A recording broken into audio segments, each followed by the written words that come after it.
Alhamdulillahi Rabbil Alamin. Wassalatu wassalamu ala Rasulillahil Karim Sayyidina Muhammadin al-Amin wa ala alihi wa sahbihi wa dhurriyyatihi wa ummatihi ila yaumiddin. Amma ba'd. Faya ahbaballahi wa ahbaba rasulihi sallallahu alaihi wasallam, usi nafsi wa iyyakum bitaqwallahi faqad fazal muttaqun. فلا تموتن إلا وأنتم مسلمون. فقال تعالى: يا أيها الذين آمنوا اتقوا الله حق تقاته ولا تموتن إلا وأنتم مسلمون. Hadirin sekalian, saudara-saudariku, semoga Allah Subhanahu wa taala memberikan kemuliaan, rahmat dan maghfirahnya kepada kita semua tanpa kecuali. Alhamdulillah, menjadi berbeda dan istimewa pertemuan kita pada Ahad kali ini. Yang pertama, kita terbiasa mengaji di hari Sabtu. Khusus untuk bulan ini saja kita di hari Ahad.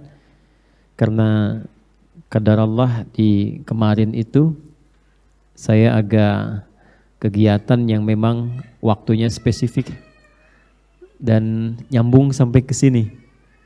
Jadi dari kemarin di Ulu Jami langsung ke Bekasi, ke Cirebon. Saya dari tengah malam tadi ke Cirebon, langsung kemudian siap ta'lim di Al-Azhar, langsung mampir sebentar. Jadi saya di rumah cuma 15 menit langsung ke sini dari kemarin. Jadi insya Allah bulan depan kita kembali lagi ke hari Sabtu ya, di setiap awal bulan insya Allah. Menjadi istimewa karena pertemuan di bulan ini bersamaan dengan awal Dzulhijjah, tepatnya di 13 hari pertama Dzulhijjah, karena rumusannya bukan hanya 10 plus 3, ya, 10 plus 3, itu yang diisyaratkan di dalam Sahih Al-Bukhari. Ada 97 kitab dalam kitab Sahih Bukhari. Kitab di sana maksudnya topik, ya. Jadi Imam Al-Bukhari itu menyusun hadis-hadis Nabi Sallallahu Alaihi Wasallam secara tematik. Nah, temanya itu ada 97. Karena itu disebut kitabnya namanya Al-Jami'. Al-Jami' As-Sahih Al-Musnad Al-Mukhtasar min umuri Rasulullah Sallallahu Alaihi Wasallam wa sunanihi wa ayyamihi. Coba ulangi. Ya. Karena terasa panjang maka disingkat jadi Sahih Al-Bukhari. Al-Jami' kitab yang komprehensif, menghimpun hadis-hadis Nabi secara tematik. As-Sahih, isinya hadisnya telah divalidasi sehingga berkualitas sahih. Al-Musnad, proses validasinya tersambung sampai ke Nabi. Di Imam Al-Bukhari mencari sampai terhubung sampai ke Nabi Sallallahu Alaihi Wasallam. Al-Mukhtasar, isinya singkat dan padat. Jadi dibuat 97 topik itu, nanti per topik ada subtopiknya. Setiap subtopik diawali dengan ayat Quran dulu apa, lalu hadis-hadisnya. Min umuri Rasulullah sallallahu alaihi wasallam wa sunanihi wa ayyamihi. Semua hadis yang ada di situ disusun berdasarkan agenda kegiatan Nabi setiap harinya. Jadi nanti misalnya yang pertama itu ada kitab Bad'ul Wahyi. Ya, sebelum kita membahas keterangan dari Nabi, kita harus yakin dulu Nabi itu seorang Nabi. Maka kitab topik yang pertama menjelaskan tentang apa kriteria seseorang disebut Nabi itu, cirinya apa. Setelah kita sadar, kita yakin, kemudian komparasikan dengan semua orang yang pernah berkehidupan di bumi, siapa yang menerima tanda itu, maka kita tahu kualifikasi Nabi itu begini. Karena itu kita yakin, Rasulullah SAW, ya, Nabi Muhammad sallallahu alaihi wasallam adalah betul-betul nabi dan rasul. Kalau sudah yakin paripurna, maka mempelajari dan mengamalkan ajarannya itu lebih kuat tertanam dalam jiwa karena yakin ini bukan nabi, bukan orang biasa. Karena yakin ini nabi, bukan orang biasa. Maka dimulai nanti dengan kitab keyakinan namanya Kitabul Iman. Itu topik yang kedua. Tentang 57 hadis di dalamnya. Ayat dulu baru hadis, ayat baru hadis. Nanti ada 57 hadis yang membimbing kita bagaimana supaya imannya kuat dan kita pertahankan supaya enggak turun. Kan sering ada yang bertanya ya, Suka naik turun kan? Kalau naik semangat ibadah, kalau sedang turun agak malas, demikian ya. Ya, dari wajah-wajahnya kan tampak tuh. Ya. Baik, nah sekarang kalau bertanya bagaimana supaya caranya dinaikkan dan dijaga supaya nggak turun. Maka ada 57 langkah dari Nabi Sallallahu Alaihi Wasallam yang dihimpun oleh Al-Imam Al-Bukhari, diberi nama Kitabul Iman. Setelah itu ada Kitabul Ilmi. Kalau iman sudah kuat, support dengan ilmu. Jangan sampai imannya kuat tapi ilmu kurang.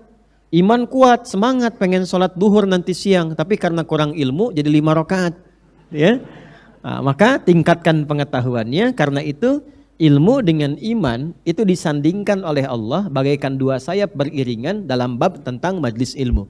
Itu ada di Quran surah 58 di ayat ke-11. Yarfa'illahu alladhina amanu minkum walladhina utul ilma darajat. Jadi iman kuat tanpa ilmu kurang baik, ilmu bagus tanpa iman bisa mencelakai. Karena itu yang paling bagus itu ilmu dan iman. Di Indonesia alhamdulillah itu dipadukan. Karena itu dalam Undang-Undang Sisdiknas nomor 20 tahun 2003, amanat undang-undang itu bukan hanya membentuk karakteristik anak bangsa yang berilmu, tapi juga meningkat iman dan takwanya. Buka di pasal menimbang poin yang B, yang kedua itu. Undang-Undang Dasar 1945 mengamanatkan kepada pemerintah untuk mengusahakan satu sistem pendidikan yang meningkatkan keimanan dan ketakwaan kepada Tuhan yang Maha Esa serta akhlak mulia. Tuh, tujuannya itu. Ya, jadi undang-undang kita itu tidak sama sistem pendidikannya dengan Barat. Kalau Barat yang penting pintar. Jadi ilmuwan riset. Mau digunakan apa risetnya itu kembali ke masing-masing.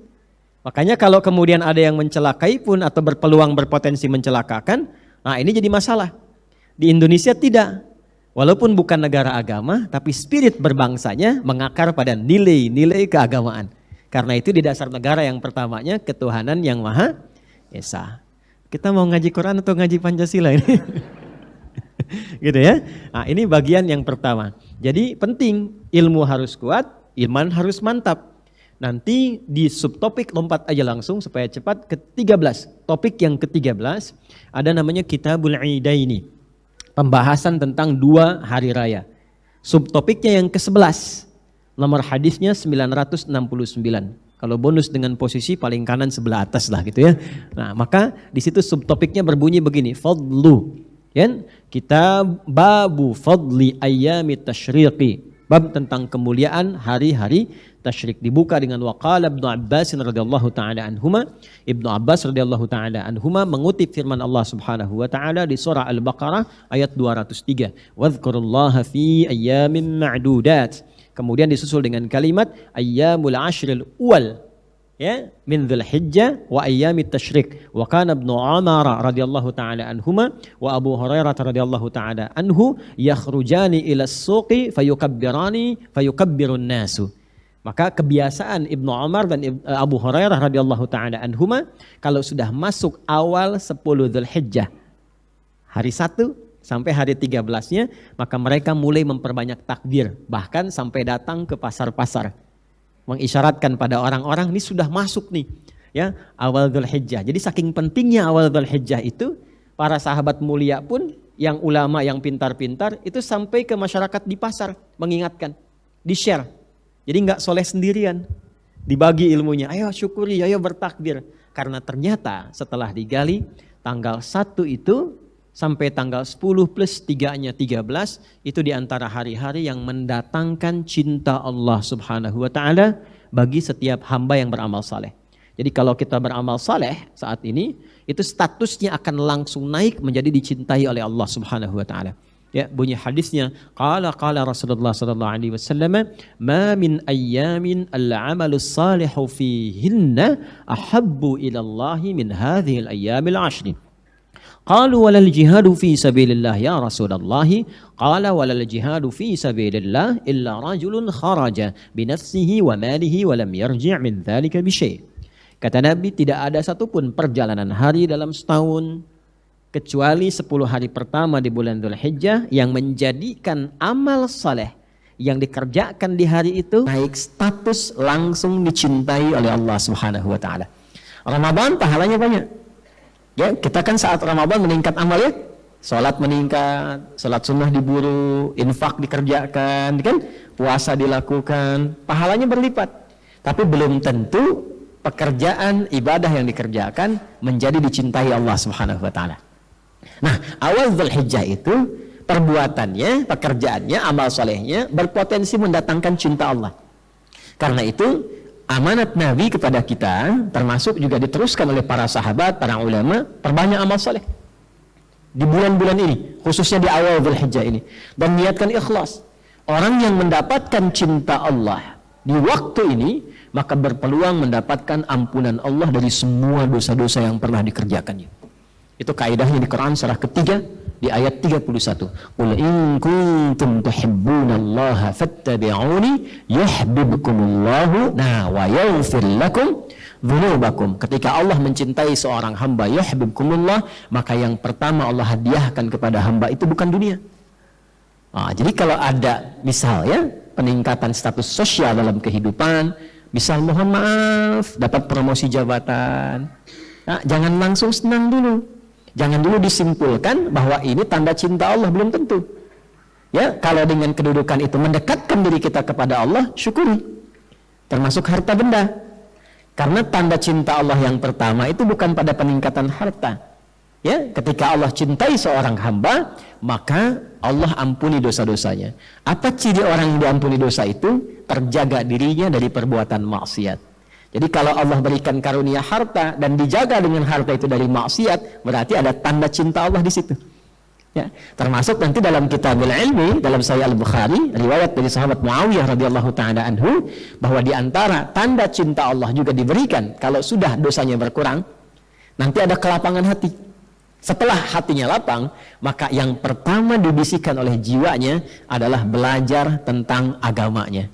Maka datanglah ia ke majelis ilmu. Itu hadisnya berbunyi begini, man yuridillahu bihi khaira yufaqqihhu fiddin. Siapa yang diinginkan oleh Allah berubah jadi orang baik, maka diberikan dorongan dalam hatinya untuk mendalami, belajar tentang tuntunan agamanya. Maka bersyukurlah kepada Allah, kita berada di hari yang mulia, di bulan yang mulia, dan pada saat yang bersamaan diberikan dorongan yang mulia untuk belajar tuntunan agama kita, bertafaqquh fiddin di kesempatan duha kali ini. Tidak mudah mendapatkan itu. Sekarang hari Ahad, ada yang bertamasya, anak-anak sudah mulai liburan. Saya di Cirebon semalam mendapatkan hotel itu cukup malam karena semua penuh, transit semua, dan ada yang menetap karena memang berlibur. Dan Anda di antara sekian yang mendapatkan luang itu diberikan oleh Allah hidayah, kenikmatan untuk belajar. Itu nggak mudah dan pahalanya besar dan berpeluang dicintai oleh Allah Subhanahu wa taala, ya. Dan tidak cukup dengan amin. Kita harus belajar dulu ya. Karena itu mari kita ikhlaskan niat kita dan kita masuki pelajaran kita insyaallah. Saya ingin katakan karena spesial hari ini, ayo kita ikhlaskan niatnya, jauhkan dari yang aneh-aneh. Ya, simpan dulu semua status media sosialnya. Sekarang kita hadirkan keikhlasan paripurna dan konsentrasi kita supaya apa yang kita pelajari dipahami dengan benar, mudah ditanamkan oleh Allah dalam hati kita dan dimudahkan untuk mengamalkannya insyaallah. Bismillahirrahmanirrahim. Kita akan memulai melanjutkan kajian tafsir kita di pembuka juz amma di surah dengan urutan juz amma yang pertama, surah ke-78, yaitu surah An-Naba. Saya ingin tes sebentar ya, supaya saya meyakini bahwa apa yang saya sampaikan di bulan lalu telah Bapak Ibu hafalkan ya, dan pahami dengan baik. Mungkin saya akan jadikan ini sebagai password keseriusan belajar kita. Kalau belum hafal, tunggu di luar. nanti ngajinya, kan tadi ada ngaji ya, ngajinya nanti kalau bisa materi yang akan kita bahas saja. Jadi pas An-Naba, ngaji An-Naba ya, pas nanti pindah lagi selanjutnya, ngaji yang selanjutnya. Demikian nanti sampai selesai. Sepakat ya? Baik, juz 30 juz amma. Masuk Madaniyah atau Makkiyah? Baik, sebelum ke situ, ada berapa surah di juz amma itu? Gus, 37 surah. Berapa yang Makkiyah? 34, bagus. Berapa yang Madaniyah? 3. Masya Allah. Yang Madaniyah itu apa saja?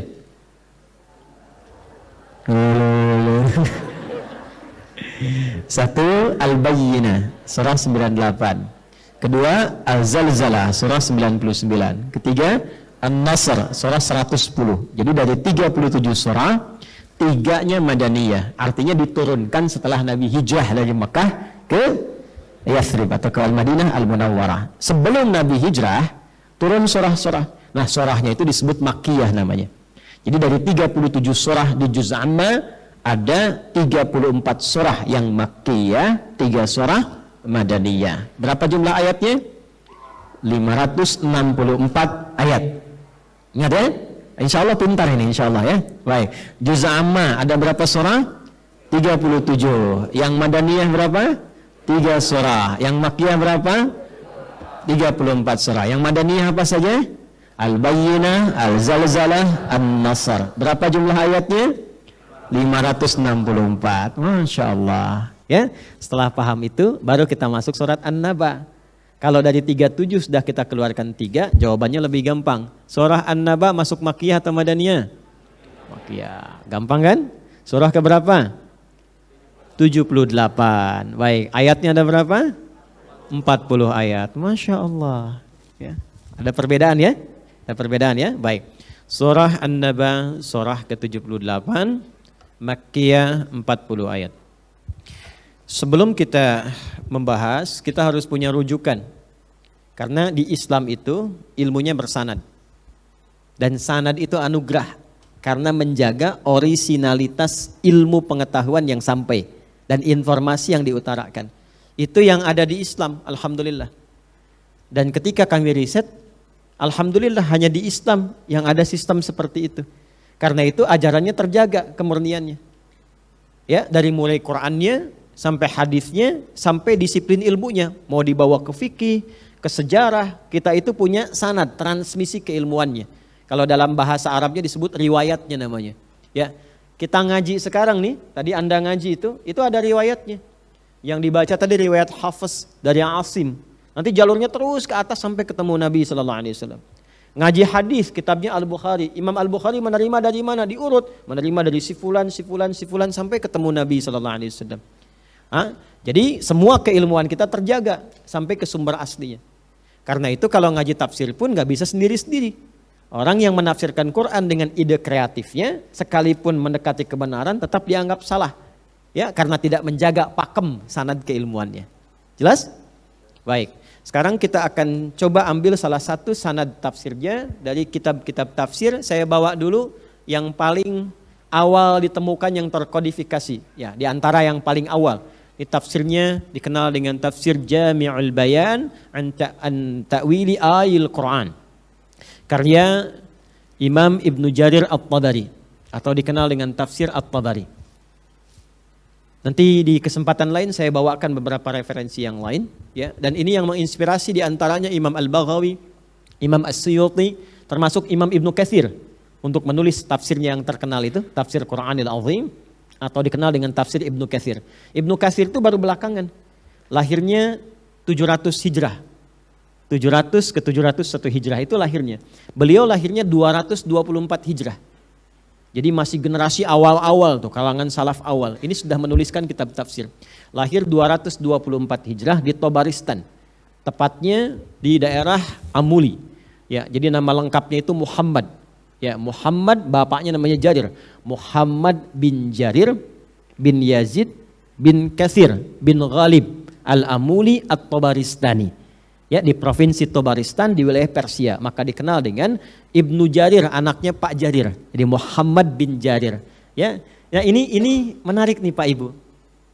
Dulu orang-orang salaf yang terdahulu, generasi-generasi yang lebih dekat ke Nabi sallallahu alaihi wasallam, itu orang tuanya selalu menginvestasikan di antara anaknya itu untuk menjadi ahli agama. Dan mereka memulai dengan Quran semuanya. Ya, Quran, dua biasanya, Quran, salat. Jadi mau pakar di bidang apapun, itu tetap lekat dengan Qurannya.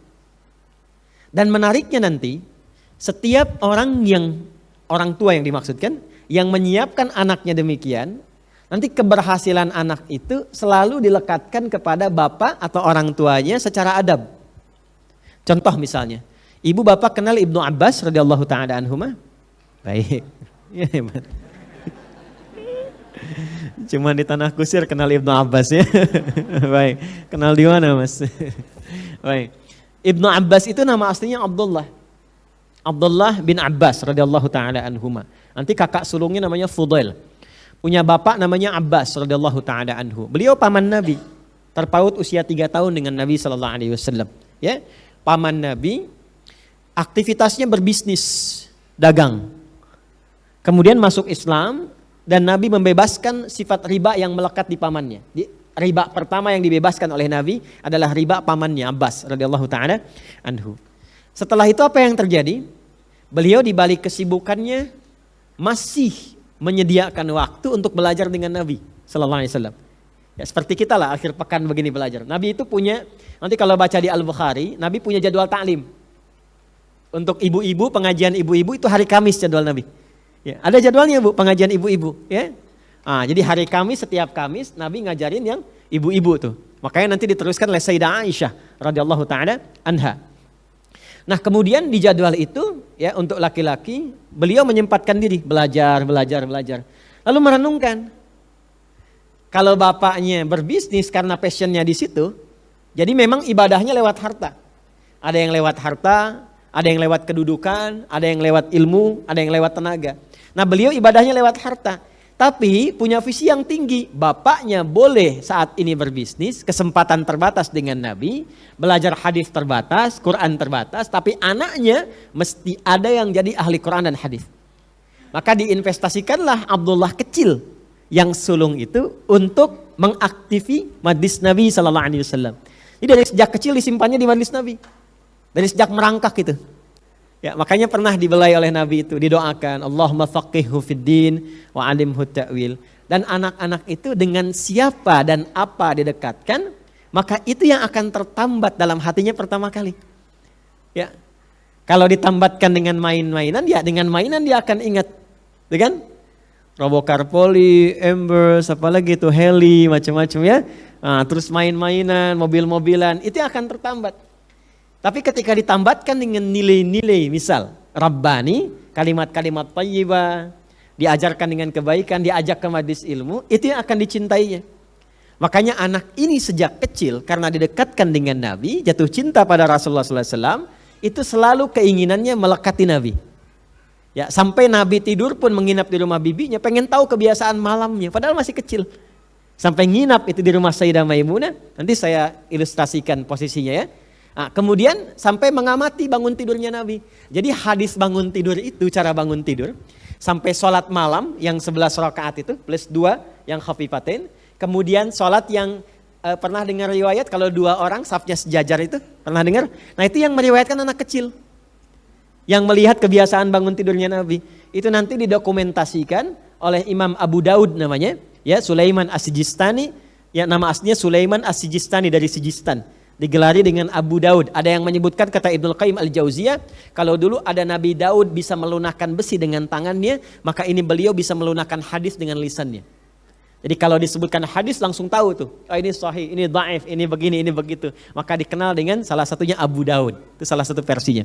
Ada di Sunan Abu Daud nomor hadis 1367. Ya.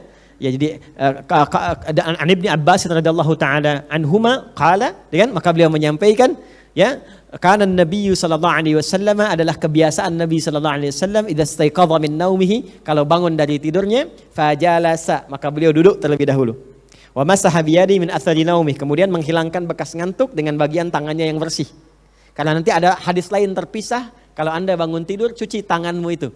Ya, karena engkau tidak tahu kemana dia berkelana saat tidur, kan? Ya, pernah dengar hadis itu?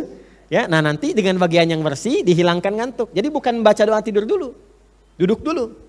Sunnahnya begitu. Nah, itu ada pahalanya. Setelah itu, bersihkan bekas ngantuknya dulu supaya hilang ngantuk. Jangan sampai baca doa saat ngantuk. Alhamdulillahilladzi. Bangunnya 2:30, tapi begitu sadar begini udah jam 5. Hilangin dulu, ya.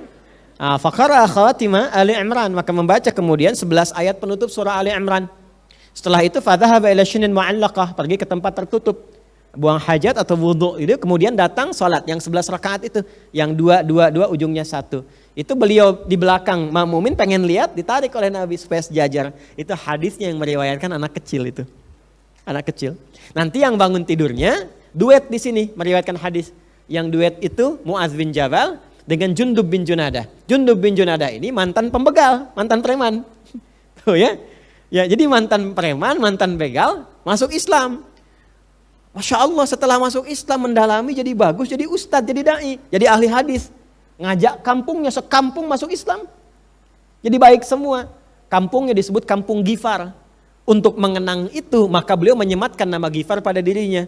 Ya, dikunyahi Abu Dzar, maka menyebut Abu Dzar Al-Ghifari. Jadi Al-Ghifari itu saya dari Ghifar. Ghifar itu asalnya kampung begal. Ada yang namanya Ghifar. Jadi maksud beliau tuh begini, saya dulu punya masa lalu yang kelam. Ya, saya sebagai pembegal, sekampung itu nggak baik semua, tapi Islam merubah saya jadi baik. Karena itu banyak inspirasi yang kita dapatkan dari sanad hadis, bukan hanya di bagian matannya. Maka Ibnu Abbas nanti menyampaikan cara bangunnya, tentang dalil kemudian bacaan doanya, itu nanti Mu'adz bin Jabal dengan Jundub bin Junadah. An Jundub bin Junadah wa Mu'adz bin Jabal radhiyallahu taala anhuma qala Rasulullah sallallahu alaihi wasallam, yang mengajarkan kita doa bangun tidur, alhamdulillahilladzi ahyana ba'dama amatana wa ilaihin nusyur. Ya, nah itu diantaranya. Kalau kita temukan radhiyallahu taala anhuma ibnu biasanya sebagai adab yang memberikan apresiasi kepada orang tua karena telah menginvestasikan anaknya untuk disiapkan menjadi ahli dalam agama. Maka Abdullah kecil disimpan di majlis Nabi, ketika Nabi SAW wafat usianya masih belia, sekitar 13 atau 15 tahun. Bapaknya hafal 200 hadis, anaknya hafal 2000 hadis. Ya, dan ahli Quran dan digelari dengan turjumanul Quran. Karena itu nanti ada tafsir Ibnu Abbas, insya Allah nanti bulan depan saya bawakan 1 jilid. Ya, tafsir Ibnu Abbas radhiyallahu taala anhuma yang dihimpun oleh murid-muridnya kemudian 1 jilid saja. Ya, nah biasanya kalau sudah dilekatkan nama Ibnu Abbas, Ibnu Umar, Ibnu Amr, Ibnu Al-As, itu artinya pesan kepada orang tua di masa mendatang. Sesibuk apapun, tetap harus mampu membekali diri sebagai bekal pulang menuju Allah ke akhirat kelak.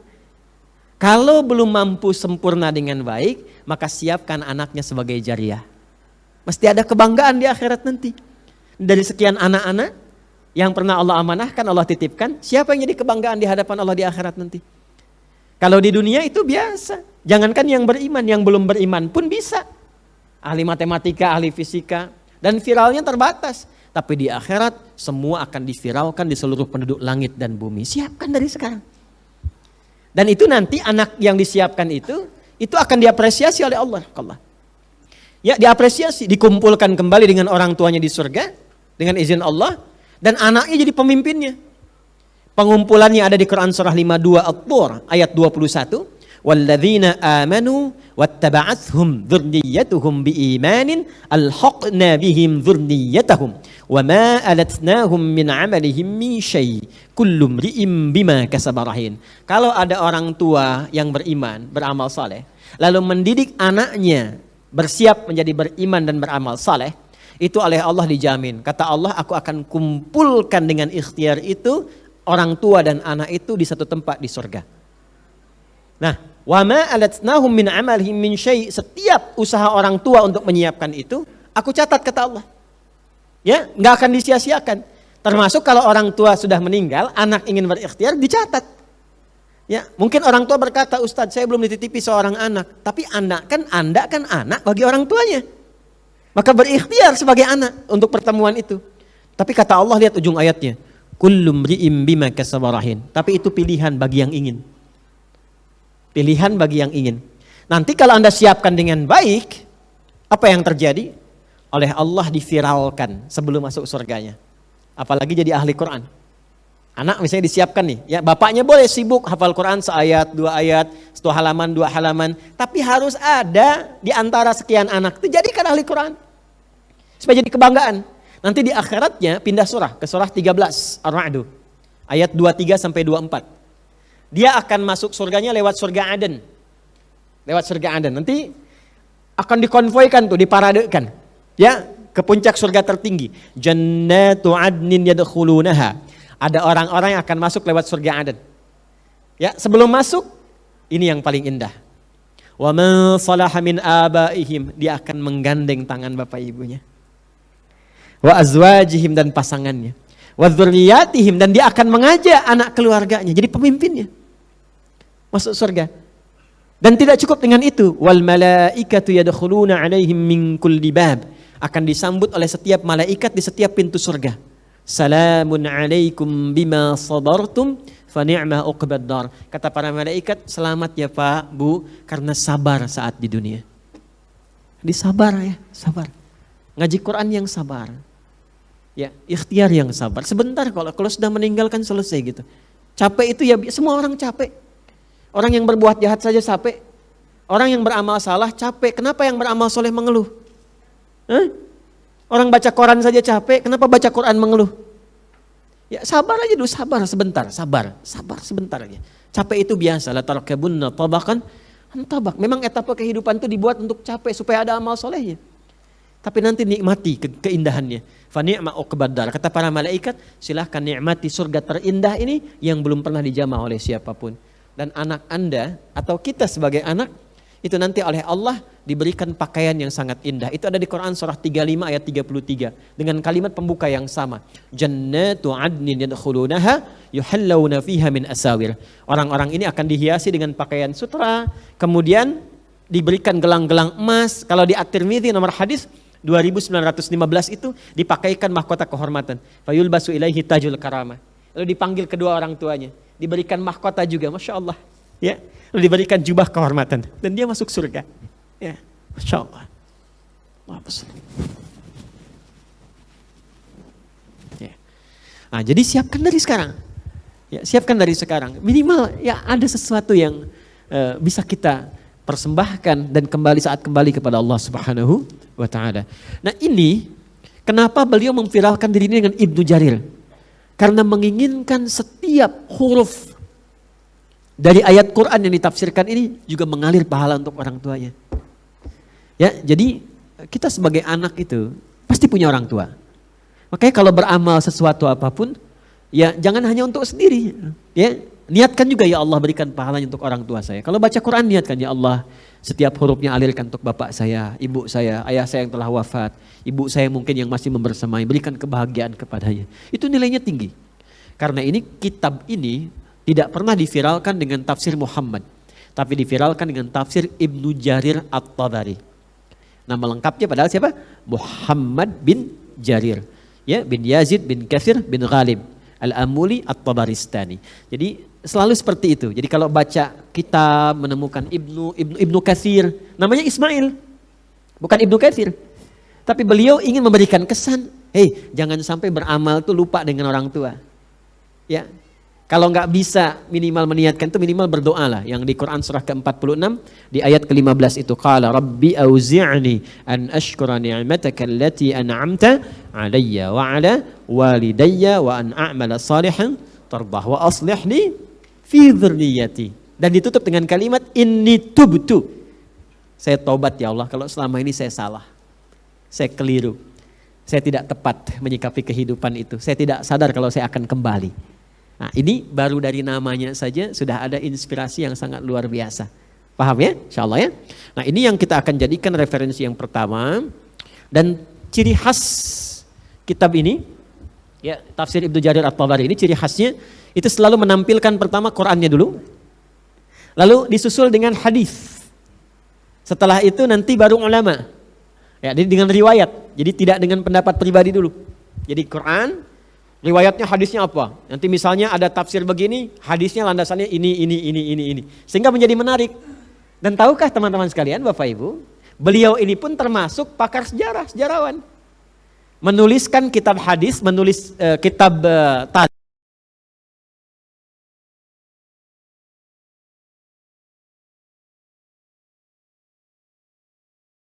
Wal Muluk, ya, atau dikenal dengan kitab sejarahnya Ibnu Jarir At-Tabari. 40 jilid, bayangkan. Jadi tidak menutup kemungkinan seorang sejarawan pun ahli Quran. Dulu begitu. Ahli Quran, ahli sejarah. Imam Ali bin Abi Thalib, menantu Nabi SAW yang sangat mulia, karamahullahu wajah, itu punya 2 gelar. Kalau sahabat lain kan radhiyallahu taala anhu ya. Kalau Imam Ali radhiyallahu taala anhu itu gelar yang keduanya karamahullahu wajah. Ya, karena wajahnya itu terjaga, so dipalingkan dari hal yang buruk. Termasuk beliau dalam riwayat disebutkan dalam mandi pun ya itu tidak pernah punya kesempatan melihat aurat yang beliau miliki. Ya, jadi menjaga wajahnya itu dari segala yang kurang berkenan, kurang baik. Sehingga gelarnya disebutkan juga selain radhiyallahu taala anhu karamahullahu wajah. Nah, itu selain ahli Quran, ahli balaghah dan juga ahli matematika. Al-Imam Asy-Syafi'i, ya Al-Imam Asy-Syafi'i itu ahli Quran, ahli fikih, ahli hadis dan ahli di bidang kedokteran. Jangan salah. Kemudian ada kitab Bidayatul Mujtahid. Ya, Bidayatul Mujtahid itu dikarang oleh Ibnu Rushd. Ibnu Rushd itu siapa? Ahli Quran, ahli pemikir, ya, pemikir juga, seorang filosof tapi bukan filosof yang aneh-aneh. Jadi ahli Quran, seorang pemikir, ya, dan yang paling menarik adalah dokter bedah. Tapi dokter bedah ini bisa mengarang kitab perbandingan fikih. Tuh. Jadi dulu tuh ulama begitu. Ya, Ibnu Sina itu pakar kedokteran, tapi jangan salah, beliau pun ahli Quran. Ya, ahli Quran dan hafal banyak hadis. Jadi orang dulu memulai dengan Quran, membangun konektivitas dengan Allah, kan Allah maha segalanya. Yang punya ilmu siapa? Allah. Punya harta siapa? Jadi kalau kita dekat dengan Allah, maka Allah akan menambah, kan rumusnya begitu kan? Siapa yang dekat, itu yang diberikan perhatian tinggi ya. Nah, membangun kedekatan dengan Allah, itu disebut dengan takwa namanya. Takwa itu seluruh derivasinya disebutkan 240 kali di Quran. Kalau kalimat takwanya saja 155 kali. Nah, di antara takwa itu nanti cara membangun kedekatan dengan Allah itu nanti ada klasifikasinya. Ada konteks rumah tangga, ada konteks ibadah, ada konteks pengetahuan. Kalau kita membangun jalan takwa dalam konteks pengetahuan, itu janji Allahnya langsung diberikan tambahan dan lompatan-lompatan pengetahuan. Sehingga belajar apapun ada lompatan cepat. Orang butuh 2 jam, dia 2 menit itu sudah mengerti. Itu ada di Quran surah kedua Al-Baqarah di akhir ayat 282. Wattaqullah wa yu'allimukumullah. Tingkatkan takwamu kepada Allah, maka Allah akan berkenan menambahkan pengetahuan-pengetahuan. Tambahan pengetahuan dari Allah itu yang disebut dengan ladunni. Di surah Al-Kahf, min ladunna ilma. Jadi ada yang berikhtiar dengan dirinya, yang ini ikhtiar juga. Tapi cara dia baca beda. Begitu baca langsung dipahamkan oleh Allah. Ya, jadi baru 1 kalimat mengerti kemana arahnya. Jelas ya? Nah, itulah jalan takwa. Nanti babnya di mana? Di topik yang ketiga di Sahih Al-Bukhari Kitabul Ilmi. Kalau sudah dapat ke situ itu Masya Allah. Itu nanti dalam hal ingatan saja dia bisa ingat dan sulit lupa. Biasanya kan manusia cuma 4 kan? Ya kan? Halo? Cuma 4 kan? Ya. Ada yang cepat ingat, lambat lupa. 1 kan? Kan? Ada yang kedua cepat ingat, cepat lupa. Ya, ada yang begitu ya? Banyak ya? Wajah-wajah yang mana nih? Ya. Ada yang ketiga kan, lambat ingat, lambat lupa. Masih lumayan. Ya, lambat ingat sudah masuk, lambat lupa. Ya kan? Kalau yang kedua kan cepat ingat, tapi cepat lupa juga. Ingat, keluar dari sini lupa. Yang keempat nih yang repot. Lambat ingat, cepat lupa. Sampai akhir pelajaran sudah 2 jam. Oh, ini maksud Ustaz tuh. Begitu keluar lupa. Ya. Nah, ini yang kelima nih. Jadi kalau kita mampu menempuh jalan takwa, dikasih yang kelima. Cepat ingat, sulit lupa. Jadi bukan mau ingat, mau lupa itu sulit. Biasanya kan yang begitu utang kan. Nah, ini ilmu. Ini ilmu. Nah, ini fadilahnya lewat takwa. Nanti turunannya banyak. Ada lewat jalur sholat. Ada lewat jalurnya Quran. Kata saya titip ya, ini masih kecil-kecil itu, anak cucu ibu itu, Bu, mohon sekali dekatkan dengan sholat dan Quran. Itu pondasi yang paling kuat. Setelah itu banyak nanti caranya, ada dengan orang tua. Saya pertama menghafal itu, salah satunya wasilahnya itu, wasilah kan boleh pakai wasilah. Itu rumusnya di Quran surah kelima ayat 35. Ya, menjadikan wasilah untuk bermohon kepada Allah disebut dengan tawassul namanya. Nanti ada babnya. Ada tawasul yang dibenarkan, ada yang tidak dibenarkan. Ada bab dalilnya Quran surah 5 Al-Maidah ayat ke-35. Ya. Ya ayyuhalladzina amanu taqullaha wabtaghu ilaihil wasilah. Hei orang-orang beriman, tingkatkan takwamu kepada Allah dan carilah wasilah dengan takwa itu untuk mewujudkan keinginanmu. Nah, maka di antara cara waktu saya menghafal pertama itu, sebetulnya bukan niat menghafal Pak, Ibu. Pulang ke rumah, ayah meninggal. Jadi saya itu berangkat ke pesantren. Berangkatnya itu memeluk ayah saya yang sakit. Sudah komplikasi, saya diajak ke Serang ke rumah sakit umum oleh ibu saya untuk menemui ayah saya. Dan ayah saya tiba-tiba memeluk minta maaf karena nggak bisa mengantar. Nah, sesampainya di pesantren, kurang lebih sepekan, saya dikabari diminta pengumuman supaya cepat ke kantor administratif karena kakak saya sudah menunggu, kakak yang pertama. Lalu saya tanya, gimana kondisinya ya? Beliau nggak jawab. Sampai di Bandung ke paman kami, beliau di MUI sekarang, Sekum MUI di Jawa Barat. Beliau ngabari, mungkin kayaknya sudah nggak terkejar ya, mungkin sudah dimakamkan. Baru di situ saya menyadari ayah saya sudah tiada. Di sepanjang di bis itu saya ingat pulang, sampai rumah tidak terkejar juga untuk mengikuti pemakaman. Karena sampainya ba'da maghrib menjelang isya. Saya sholat, lalu saya lihat ibu saya di ruang tengah, saya peluk, saya temani tidur. Dan itu saya melihat kemudian terakhir ayah saya dalam mimpi. Pakai kemeja, cuma ngasih isyarat melambaikan tangan dan senyum.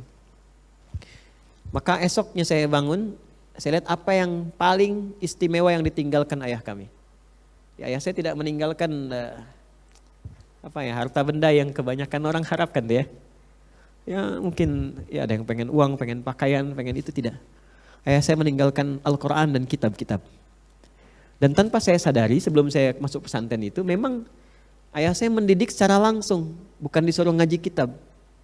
Dan saya baru tahu bahwa kitab yang ditinggalkan itu dan saya pelajari di pesantren, itulah kebiasaan yang sering dididikkan kepada saya, salah satunya. Maka saya ambil mushaf warna biru, masih ingat saya Umar Bakri itu. Saya duduk di ruang tengah, saya menghadap ke kiblat. Lalu saya katakan, ya Allah, saya tak mampu lagi untuk membahagiakan ayah saya dalam hidupnya. Maka berikan saya kesempatan untuk mengalirkan pahala dalam wafatnya. Dan berikan kesempatan membahagiakan ibu dalam hidupnya. Maka saya baca Quran itu sampai saya nggak bisa berhenti. Saya baca sampai baru berhenti itu di 40 ayat Al-Baqarah. Baru saya sadar berhenti, begitu berhenti itu nggak bisa keluar lagi ayatnya. Jadi dari sejak saat itu kalau saya menghafal, nah itu cepat sekali. Sampai ke pesantren kemudian, pas masuk lagi pesantren, masuk pelajaran tahfidz. Saya diminta ke depan. Dulu Ustadz minta menghafal 5 ayat Al-Baqarah. Itu begitu saya maju, lisan saya membacakan itu nggak bisa berhenti terus sampai Ustadznya berkata cukup katanya. Udah, sekarang kamu ganti tempat duduk Ustadz permisi. Jadi saya memberikan nilai, datang. Teman-teman datang, saya nilai. Nah itu salah satu sejarahnya. Itu saya belum banyak berbagi ini ya. Salah satu kenapa Allah mudahkan untuk menghafal Quran terutama itu karena kecintaan pada orang tua, salah satunya. Alhamdulillah itu, makanya jangan pernah ya berbuat yang tidak baik pada orang tua. Kalau masih hidup sayangi, ya berbakti sebaik-baiknya. Jangan lihat apakah tua mudanya. Sebaik-baiknya berbakti. Jangan pernah melukai hati kedua orang tua, ya berkhidmat. Karena nanti berkahnya akan diberikan dalam kehidupan kita. Nah, yang paling menarik setelah itu, alhamdulillah ujian.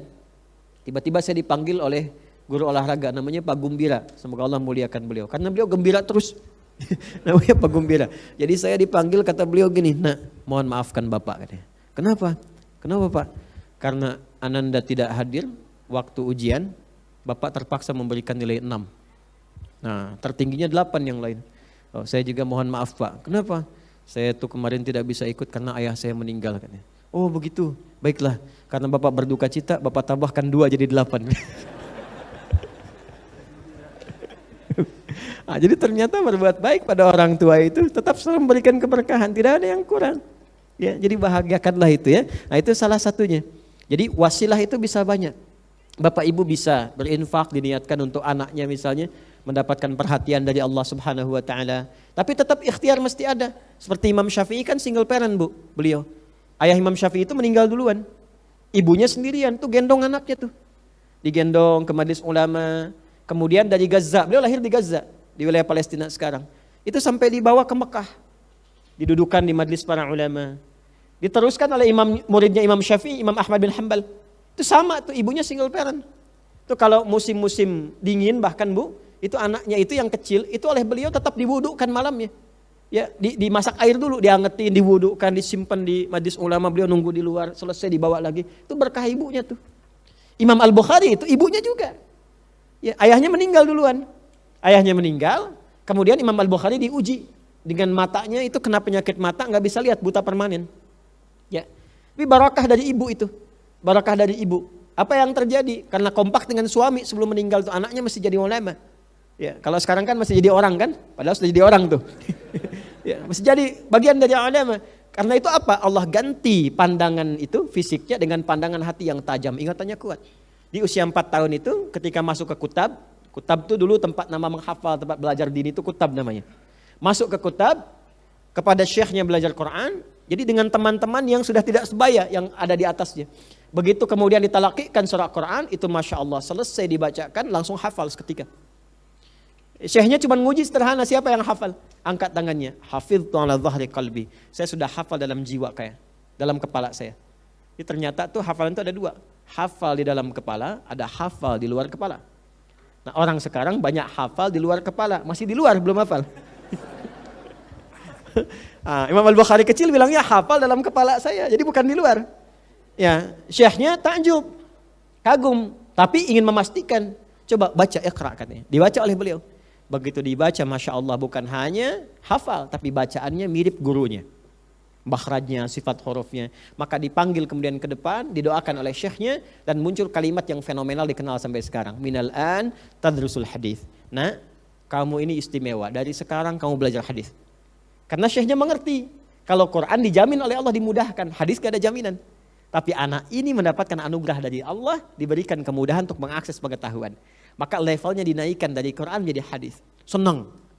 Dibantu asisten pulang ke rumah, ketemu ibunya, Ummi, hadasa kada wa kada, diceritakan. Ya, mama tadi begini. Ya, kata ibunya, senang ibunya. Nah, ini intinya. Di kalimat terakhirnya, kata beliau, uridul hadis. Saya pengen belajar hadis. Kata ibunya, iktafi bil Quran. Nak, kamu kan punya keterbatasan. Pandanganmu terbatas. Belajar Quran aja dulu. Anaknya yakin dengan gurunya, la uridul hadis. Tidak, saya pun pengen belajar hadis. Maka anaknya meraba jalan ke kamarnya. Ibunya melihat itu terharu, masuk ke kamarnya. Nah ini ibu kebiasaannya, beliau punya mihrab. Dan mihrab itu di antara tempat yang mempercepat terkabulnya doa. Selain mempercepat datangnya rezeki. Itu dalilnya Quran surah ketiga, Ali Imran ayat 37. Ya, nah, saya lompat dulu supaya tidak alurnya berbalik-balik. Masuk ke mihrabnya, dihamparkan sajadah, sholat 2 rakaat dan bermohon kepada Allah. Ketika bermohon itu, kemudian lelah, menangis, tertidur. Ketika tertidur, bermimpi berjumpa dengan Nabi Ibrahim. Ya, dari mana barakah itu datang? Dari tafaul. Tafaul itu pemberian nama pada anak yang disematkan tokoh-tokoh baik dengan harapan mampu meneladaninya. Nah, Imam Al-Bukhari itu nama aslinya itu bukan Bukhari, nama aslinya Muhammad. Bapaknya Ismail, kakeknya Ibrahim, kakek buyutnya Al-Mughirah, eyang buyutnya Al-Bardizbah. Tinggal di Kecamatan Ju'fah, Kabupaten Bukhara, Provinsi Khorasan, negara Uzbekistan sekarang. Ya, jadi beliau karena dari Bukhara mengatakan Ana Al-Bukhari. Ya, nama aslinya Muhammad. Nah, ke kakek buyutnya ada Ibrahim namanya, Muhammad bin Ismail bin Ibrahim bin Al-Mughirah bin Al-Bardizbah. Ya kan? Datanglah kemudian tafaul dengan harapan diberikan nama itu bisa meneladani pemilik namanya. Maka di mimpi ibunya ketemu Nabi Ibrahim mengatakan anakmu akan melihat kembali. Itu tertidur. Jadi ketika berdoa yal basir yalladzi ala kulli syai'in qadir a'id basirat abdi, kurang lebih demikian, tertidur bermimpi anaknya Bukhari kecil sedang mengulang surah Qaf sampai di ayat 22 itu. 21 ke 22. Ya, laqad kunta fi ghaflatin min hadza fakashafna 'anka ghita'aka fabasaruka al-yawma hadid. Engkau pandanganmu tertutup tidak bisa melihat, maka mulai sekarang akan dibuka pandanganmu dan kau akan menatap dengan tajam. Sebetulnya ayat itu tentang peristiwa kiamat. Ada orang-orang yang enggak mau membaca tanda yang Allah berikan saat di dunia. Diperdengarkan azan enggak mau dengar, dilihat orang-orang salat enggak mau salat, ya kan? Diperlihatkan yang baik enggak mau diikuti, seakan-akan tertutup. Di akhirat dibuka konsekuensinya. tapi berkah ayat itu diturunkan dalam bentuk positif di dunia kepada Imam Al-Bukhari. Dulu pandanganmu tertutup. Laqad kunta fi ghaflatin an hadza. Engkau tak bisa lihat. Fakashafna anka ghita'aka, maka demi keagunganku dibuka sekarang semua penghalang itu, fabasaruka al-yauma hadid, maka pandanganmu akan kembali menatap dengan tajam. Begitu sampai di ayat itu tiba-tiba terbuka pandangannya, kaget langsung lompat. Saat lompat itu melihat, dia panggil ibunya. Ya kan, Umi laqad ra'ait, ibunya kaget langsung bangun, langsung dipeluk oleh Al-Bukhari kecil. Aku sudah melihat kembali, aku bisa lihat kembali. Kata ibunya, rubbama ra'aita biqalbik, engkau mungkin melihat dengan hatimu. La, bal bi'aini, saya dengan mata saya. Maka disebutkan, ibu ini warnanya begini, keduanya berpelukan. Menangis berpelukan, dari situ belajar hadis dan menuliskan Sahih Al-Bukhari dalam 16 tahun. Sebagian ditulis di Mekah dan terakhir disempurnakan di Al-Madinah Al-Munawwarah. Setiap mau menulis salat 2 rakaat, meneladani keteladanan sebelumnya dan bermohon kepada Allah, ini yang aku bawa sebagai bekal untuk berjumpa dengan Rasulullah SAW. Kita bekalnya apa yang disiapkan untuk berjumpa dengan Nabi? Kebanggaannya apa? Imam Al-Bukhari dulu begitu. Jadi saya mau ketemu Nabi itu punya kebanggaan. Kita kebanggaannya apa? Ya kan? Minimal teladanilah sunnahnya lah. Walaupun satu-satu sedikit-sedikit. Jadi bangga ketemu Nabi itu karena pernah mengikuti apa yang Nabi perintahkan. Ya, kan kita senang ketemu orang kan. Kalau ada hubungannya yang spesifik dengan orang itu kan. Ya, Anda kalau ketemu saya, Anda katakan, Ustadz saya murid Ustadz. Saya selalu lihat walaupun di YouTube. Ya kan? Jadi Anda punya bekal ketemu saya dengan melihat di YouTube. Lalu kita ketemu Nabi bawa bekalnya apa? Al-Bukhari kecil itu menyiapkan itu. Al-Bukhari kecil menyiapkan itu. Karena itu saya kembali kepada bagian dari apa yang akan kita baca. Ini kita belum buka kitabnya ini ya. Ini tadi masih judulnya. Ya. Jadi ketika disebutkan Ibnu, maksudnya apa? Kalau disebutkan pemiliknya mengatakan Ibnun, maka ini pesan bagi kita bagi seorang anak. Hei, siapkan amalanmu dan jangan lupakan orang tuamu. Kalau itu pesan dari orang tua disematkan kepada kita radhiyallahu taala anhuma, maka hei orang tua, jangan lupakan mesti ada kebanggaan di akhirat, siapkan anak-anakmu. Itu maksudnya. Jadi kalau ngaji kitab itu begitu, jangan langsung baca isinya karena penulisnya pun selalu punya inspirasi untuk kita semua. Termasuk judulnya. Jami'ul Bayan, yang menghimpun keterangan-keterangan yang jelas. Jadi kata beliau kalau ada tafsir-tafsir yang jelas, maka ini yang menghimpun semua yang jelas-jelas itu. Ya kan? An ta'wili ayatul Quran, yang membahas tentang kedalaman makna-makna ayat Al-Quran. Jadi kalau yang lain ada yang simple-simple, yang biasa-biasa, maka saya mencoba mendalami sesuai dengan ilmu yang Allah titipkan kepada saya. Karena itu diberikan nama kitabnya Jami'ul Bayan an ta'wili ayatul Quran. Jelas? Halo? Jelas ya? Kalau sudah jelas kitabnya, ini 15 jilid, ini jilid yang ke-15 yang saya bawa, jilid yang terakhir ya. Bismillahirrahmanirrahim. Mari kita masuk ke surahnya. Saya ingin terangkan dulu kitabnya apa, penulisnya siapa, dari mana asalnya, inspirasinya bagaimana. Jadi menginspirasi kita semua. Beliau ini sejarawan, pemikir, ahli Quran, juga termasuk juga ahli dalam beberapa disiplin ilmu yang lain. Teladani ya. Ya, sekarang ayo, saya lihat ada banyak juga nih adik-adik ya, nggak apa-apa jadi pilot yang hafal Quran, ya nanti di angkasa ketika terbang sambil murojaah, gitu kan, ya, kan keren tuh, ya keren itu sekarang ahli Quran, ya bikin Gen Q ya generasi Quran, sekarang kan Gen X sudah ada, Gen B sudah ada ya, Gen Q kan belum ada ya generasi Quran ya. Bismillahirrahmanirrahim. Suratun Naba, surah An-Naba. As-suratu thaminatu was-sab'un, surah yang ke-78 dalam urutan mushaf Al-Quran. Nah, sampai sini ada ilmu dulu nih. Ya, pelan-pelan, setiap ada ilmunya kita bahas. Al-Quran saat diturunkan kepada Nabi Muhammad SAW, diturunkan sesuai dengan urutan-urutan kejadian-kejadian atau petunjuk-petunjuk yang dibutuhkan oleh Nabi saat Nabi beraktivitas di waktu itu. Jadi dari mulai misalnya pertama pengangkatan sebagai seorang Nabi turun Iqra 5 ayat kan. Nah, nanti diperintahkan untuk mulai berdakwah turun Al-Mudaththir misalnya. Ya. Selama berkegiatan kurang lebih sekitar 23 tahun, kurang lebih lah. Ya, kalau mau kita ambil 22 tahun, 2 bulan dan 22 hari kurang lebih. Maka bersamaan dengan itu turun ayat. Dahsyatnya Al-Quran, diturunkan sesuai kejadian, ketika lengkap tuntas, diperintahkan Nabi SAW untuk membacakan sesuai dengan bimbingan malaikat, maka malaikat diperintahkan oleh Allah mengurutkan urutan ayat-ayat Quran yang telah turun itu sesuai dengan urutan baru yang susunannya Allah berikan petunjuk kepada malaikat, namanya tauqifi. Maka diurutkanlah dari Al-Fatihah sampai dengan An-Nas. Jadi nanti ada sesuai urutan dengan ayat-ayat turun, namanya asbabun nuzul, ya kan? Atau yang dibutuhkannya. Dulu yang menghimpun itu adalah sahabat Ali bin Abi Thalib. Tapi kemudian setelah tuntas selesai, maka diperintahkan Nabi melalui malaikat Jibril untuk membacakan Quran sesuai urutan yang Allah perintahkan dari Al-Fatihah sampai An-Nas. Itu yang ada sekarang. Dari urutan yang turun itu tersusun rapi, sempurna, diurutkan menjadi Al-Fatihah sampai An-Nas. 114 surah, 30 juz dalam Al-Qur'annya, 6.236 ayat. Dahsyatnya apa? 2. 1, ternyata urutan Al-Fatihah sampai An-Nas itu salah satu bentuk urutan yang menjaga kemurnian Quran. Bukan hanya lafadznya. Jadi kalau kita mendalami satu ilmu tertentu, yang memperhatikan urutan Quran, Quran itu jelas Pak, ada bagian tengahnya, faliyatalattaf di surah Al-Kahf itu. Jadi kalau kita baca dari situ ke belakang sampai ke depan, kita tahu itu tengahnya Quran. Jadi dengan membuka itu saja kita tahu nih kalau ada ayat yang kurang, ya, atau halaman yang hilang kita tahu tuh. Oh ini ada yang hilang nih, ini ada yang kurang nih. Terus urutannya dari Al-Fatihah sampai dengan An-Nas itu berurut secara makna. Al-Fatihah pembuka dijelaskan di Al-Baqarah, penjelasan Al-Baqarah dirinci di Ali Imran, diurutkan di An-Nisa terus sampai dengan An-Nas. Itu mukjizat yang tidak pernah ditemukan di kitab manapun. Ini menunjukkan bahwa Quran bukan karya manusia. Kalau bukan firman Allah nggak mungkin seperti itu. Ya? Baik, selanjutnya apa lagi? Selanjutnya yang paling luar biasa, peristiwa-peristiwa yang terjadi kan acak kan? Nggak berurut kan? Ya kan?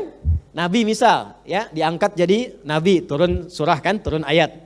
Nabi mengalami peristiwa perang Badar, turun ayat kan? Nabi mengalami peristiwa perang Uhud, turun ayat kan? Nabi mengalami peristiwa bimbingan tentang bisnis pada para sahabat, turun ayat kan? Tentang riba, turun ayat. Tentang puasa, turun ayat. Itu kan peristiwanya acak. Turun. Begitu kemudian selesai diurutkan Al-Fatihah sampai An-Nas, terjadi tersusun menjadi kurikulum kehidupan. Bimbingan hidup. Jadi kalau Anda pebisnis, Anda tinggal keluarkan ayat-ayat tentang bisnis dari Al-Fatihah sampai An-Nas, rinci keluar. Kalau Anda seorang penuntut ilmu, keluarkan ayat-ayat ilmu dari Al-Fatihah sampai An-Nas, rinci keluar. Kalau Anda misalnya ingin apa lagi, ingin apa yang diinginkan, keluar ayatnya. Maka jadi kurikulum. Makanya Quran disebut hudan, bukan sekedar kitab bacaan. Quran surah kedua Al-Baqarah ayat 185. Syahrul Ramadhana alladzi unzila fihil Qur'anu hudal linnas. Makanya nanti cara baca Quran itu begini. Kalau latihan baca pakai tajwid. Tapi kalau sudah khatam tajwid bisa baca, cara bacanya kalau bisa keluarkan bukan bacaan murojaah biasa. Ya dari Al-Fatihah sampai An-Nas, keluarkan kurikulum hidup sesuai dengan passion yang kita pilih. Misal ibu rumah tangga misalnya kan, memilih berkhidmat di rumah dan itu tinggi posisinya Bu. Kenapa enggak ibu keluarkan ayat-ayat tentang bimbingan di rumah tangga? Kan ayatnya enggak banyak. Dan itu indah Bu, menjadi seorang istri bagaimana karakteristiknya. Apa saja problem yang mungkin terjadi sebagai seorang istri. Apa karakter suami yang khas. Ya miskomunikasi apa yang muncul, bagaimana mengatasinya. Sebagai seorang anak bagaimana, sebagai seorang ibu bagaimana, ada semua di situ. Makanya ketika di zaman Nabi, sahabiyat, perempuan-perempuan muslimah mengeluarkan ayat-ayat itu dan ditunggangi sebagai kurikulum, jadinya seperti siapa? Seperti sahabat-sahabat mulia yang kita saksikan sekarang. Yang kita lihat sekarang. Maka kalau ingin jadi ibu yang unggul, keluarkan kurikulumnya. Antum sebagai ayah, sebagai apa lagi misalnya, pencari nafkah, keluarkan passionnya apa, ayatnya apa. Nah harusnya begitu idealnya. Sekarang kita harus kembali ke Quran, kita harus yakini bukan cuma kitab bacaan. Dibaca ada pahalanya, tapi dipelajari, diamalkan, ada kesan yang berbeda di dalamnya. Jelas? Baik, yuk kita mulai. Surah An-Naba, ya, surah ke-78. Urutan di dalam mushaf. Jadi jangan nanti ada pertanyaan lagi ya, kenapa mushaf yang ada nggak sesuai dengan urutan asbabun nuzulnya, ya. Bukan tidak sesuai, tapi Allah memberikan sebuah urutan atau satu urutan yang memberikan kurikulum kehidupan. Asbabun nuzul ada babnya sendiri sebagai inspirasi jika menemukan peristiwa serupa bagaimana kita menyikapinya. Sedangkan urutan Quran yang kita dapatkan sekarang adalah kurikulum kehidupan yang utuh, yang tidak hanya mencakup 1-2 peristiwa. Jadi Anda menginginkan satu peristiwa, Allah menginginkan kesempurnaan dari semua etapa kehidupan yang kita lalui. Jelas? Baik. Makkiyatun wa ayatuha arba'un. Termasuk surah Makkiyah dan ayatnya berjumlah 40 ayat. Yuk kita baca sama-sama. A'udzu billahi minasy syaithanir rajim. Saya baca sekali, Anda baca sekali. Ya. A'udzu billahi minasy syaithanir rajim.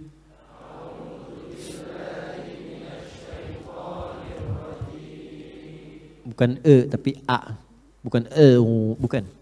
A, bukan Termasuk yang kori-kori ya, yang kori itu bukan a'udzubillah, a'u.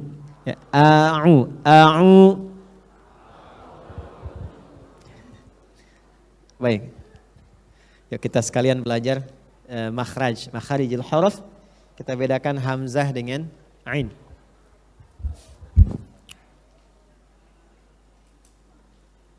Ini apa? Saya ulang.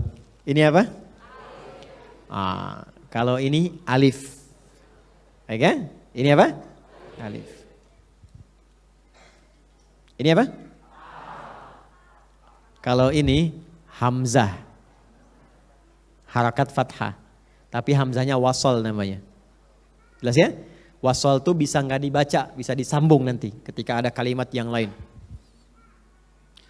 Kalau tidak ada harakat begini, ini alif. Alif itu tidak bisa menerima harakat. Karena fungsi alif hanya untuk memanjangkan bacaan. Contoh. Ibu kelihatan bu? Bagus. Alhamdulillah, belum ditulis udah kelihatan ya, luar biasa. Imannya kuat banget tuh. Ini apa? Fa kan? Nah, bacanya pendek atau panjang? Pendek ya? Fa. Ya, fa. Baik. Kalau saya berikan alif di sini, nah, baca apa? Fa. Jadi lebih panjang kan? Fungsi alif memanjangkan bacaan huruf sebelumnya. Jelas? Dan dia tidak menerima harakat. Jadi nggak bisa dikasih harakat fathah, kasrah atau dhammah. Dia tetap dalam keadaan mati. Jelas? Baik. Kalau dia punya harakat, ini hamzah namanya.